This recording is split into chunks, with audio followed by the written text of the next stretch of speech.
Yeah, so oh my gosh, Doc of Chucky is amazing. Um, so I would love to kind of know like what like how you got in started with this project. This project actually has a gestation that is a really long time. Michael Perez and I had worked previously together on things like Never Sleep Again. We worked together on Crystal Lake Memories, on Scream, Inside Story Scream. And he and I had been wanting to do something new, but we were sort of thinking like we're running out of franchises here, right?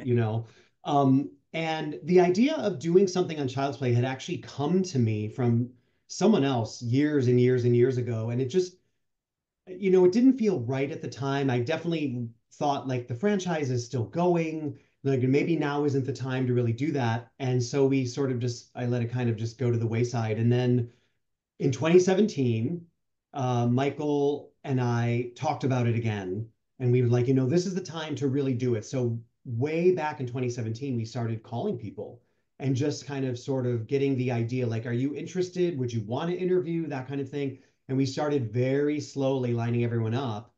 And then some other things got in the way. And then finally in 2020, like the time just really felt right. Like Chucky was everywhere, more than everywhere. And it seemed like no one could get enough Chucky. So we really hit the ground running in 2020 and people started hopping on board. And that's really how it started. It's just like, the dominoes just fell. Like everyone was like, that's a great idea. I'd love to talk about it. It's in the zeitgeist. Chucky's forever. So that's really how it came about. It was just kind of that, documentary to documentary to documentary. What next? Oh, of course, Chucky. That's awesome. Also, I don't know if you know, but you have a little guy stalking you right now behind you.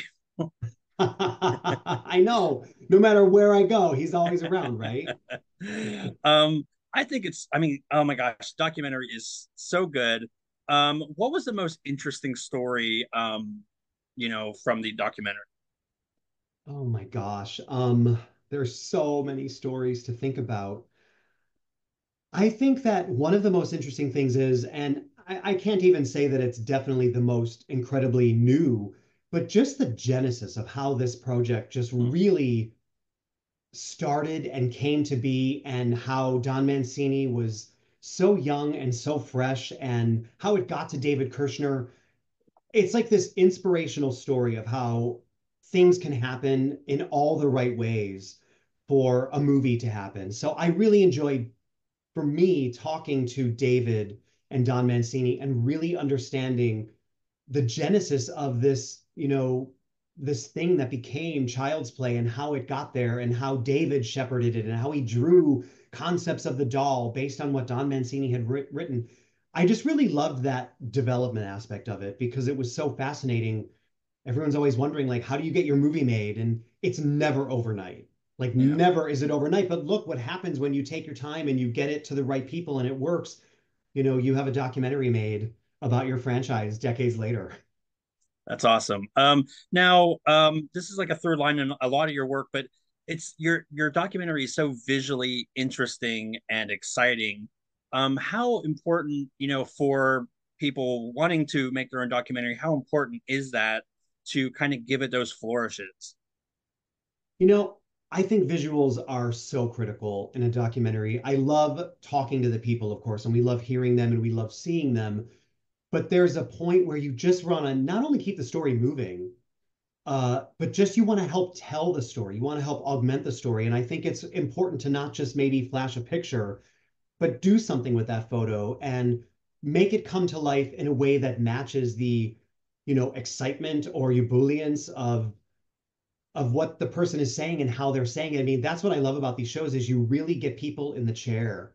And so many times they're like, I'm not going to have anything to say. I don't really remember. And they get in the chair and you get them started. And it's wonderful when it's hard to get them to stop because you can Nice. just see and feel that energy and their memories coming to life for them all over again. And the visuals really help augment that. And it's one of the most difficult parts of the shows for me is always just getting a great team of people to help put those visuals together, help the animations along, get original works created for something that they're talking about that might not exist. I mean, it's great when you have storyboards, but sometimes there are things that no one has any pictures of and no one has any behind the scenes material on. So that's when you kind of go to your graphic people and you say, can you help bring this to life? Because the story's so good, you don't want to miss out on not using it if it's a long stretch. So visuals are certainly key and critical, I think, to helping keep these stories moving along and keep them fun. You want to interest people with what people are hearing, what people are seeing, and what they're feeling. And I think great visuals in documentaries help put you into that mindset that you're at the campfire with those people talking. That's awesome. So you've interviewed so many people over the years. Do you still get intimidated? Like Brad Dourif would like he's like one of my all-time favorites, and he seems nice but intimidating. I don't know if that's, you know. I don't, intimidating might not be the right word, but nervous, certainly. I mean, there's always that feeling of, oh my goodness, I'm talking to Brad Dourif. I'm talking to this icon, not just in horror, not just in Chucky, but he's an icon in acting. And when you watch the show, you get that feeling because so many people are like, Brad Dourif's in this one, right? Oh my gosh, I'm working with Brad Dourif. Like it became this really important, I think, baseline for a lot of people for very good reason because he is incredible. So it is true. Like I will get myself ready and I'll think I have all my questions and then they come on the camera or you're sitting across from them and you're like, oh my gosh, I'm right across from person X. And yeah, there's like, and it's excitement. You get to meet the people who bring to life these movies that I've loved across all the films and franchises that I have helped do the documentaries on. It's exciting and it's neat to meet the people that you grew up watching and creating the things that you loved. So yeah, I get a little nervous every once in a while, but then you ease into it and you realize that they're having just as much Yeah. fun recounting the stories. So it kind of ends up becoming like such a fun conversation. And I think that's the key is make it a fun conversation between two people and not an interview. Yeah, I get that because like at least on my much smaller scale, I just try to do like vibe for vibe, like energy for energy.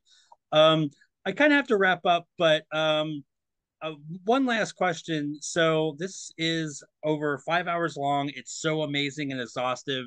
I had a blast. I kind of watched it in chunks.